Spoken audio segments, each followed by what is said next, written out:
नमस्कार दोस्तों, स्वागत है आपका कथावर्स बियॉन्ड मिथ्स में, जहां हम पौराणिक कहानियों के पीछे छिपे ऐतिहासिक तथ्यों और रहस्यों की गहराई में उतरते हैं। आज का एपिसोड बेहद खास है क्योंकि आज हम जानने वाले हैं महाभारत का युद्ध। क्या ये सिर्फ एक महाकाव्य है या हमारा भूला हुआ इतिहास?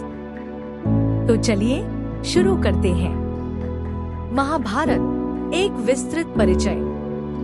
महाभारत केवल एक महाकाव्य नहीं है, यह धर्म, राजनीति, युद्ध नीति और दार्शनिक विचारों का भंडार है। इसके रचयिता महर्षि वेदव्यास थे और इसमें 1,00,000 से अधिक श्लोक हैं। महाभारत का सबसे प्रसिद्ध हिस्सा है भगवद गीता, जिसमें श्री कृष्ण ने अर्जुन को युद्ध भूमि में गीता का ज्ञान दिया। आज पूरी दुनिया में गीता का अध्ययन होता है, लेकिन क्या ये केवल एक गाथा है? इतनी जटिल राजनीति, जीवन दर्शन और भौगोलिक विवरण क्या केवल किसी कवि की कल्पना हो सकती है, या इसके पीछे एक ऐतिहासिक सच छिपा है? कुरुक्षेत्र युद्ध भूमि या इतिहास का साक्ष्य? महाभारत युद्ध का स्थल था कुरुक्षेत्र, जो आज भी हरियाणा राज्य में स्थित है। यह स्थान आज भी लाखों श्रद्धालुओं और इतिहास प्रेमियों के आकर्षण का केंद्र है। लेकिन क्या ये सिर्फ आस्था का विषय है? पुरातात्विक खुदाई में वहां से प्राचीन धातु के औजार, मिट्टी के बर्तन और 4000 से 5000 वर्ष पुराने अवशेष मिले हैं।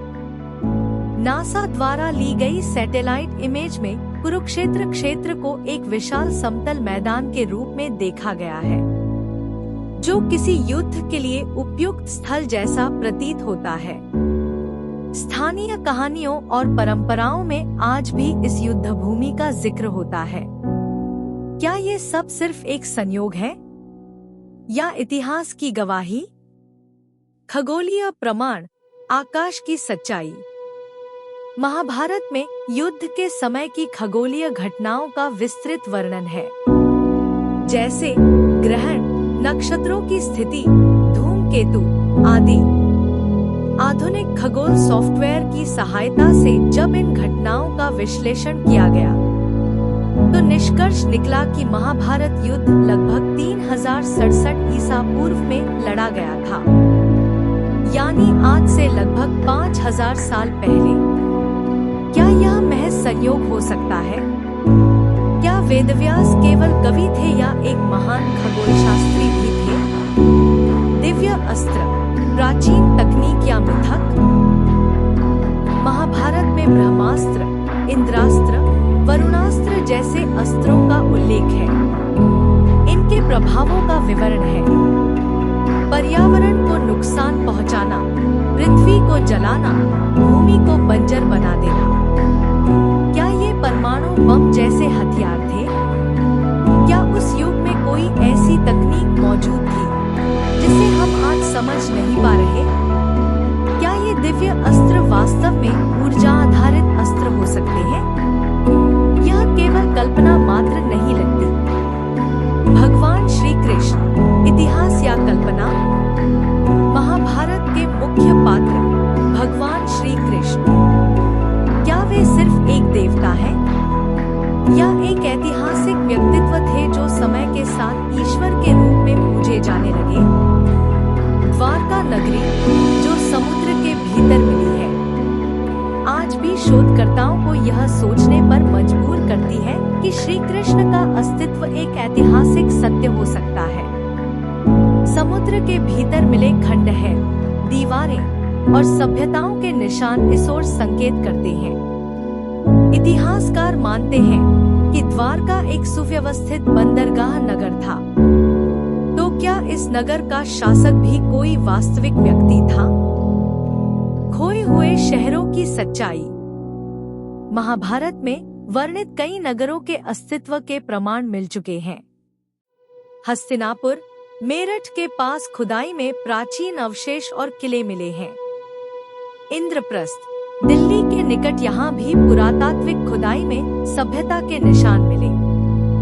द्वारका समुद्र के भीतर मिला एक प्राचीन नगर। ये सभी नगरों का अस्तित्व पौराणिक कथाओं को इतिहास के करीब ले आता है। क्या केवल नगर ही असली हैं, या उनकी कहानियां भी? आलोचकों की राय। कुछ इतिहासकार कहते हैं कि महाभारत केवल एक महाकाव्य है, एक मिथक है। उनका तर्क है कि इतने बड़े युद्ध के प्रमाण नहीं मिले हैं, लेकिन 5000 वर्षों तक प्रमाण संरक्षित रहना भी असंभव है।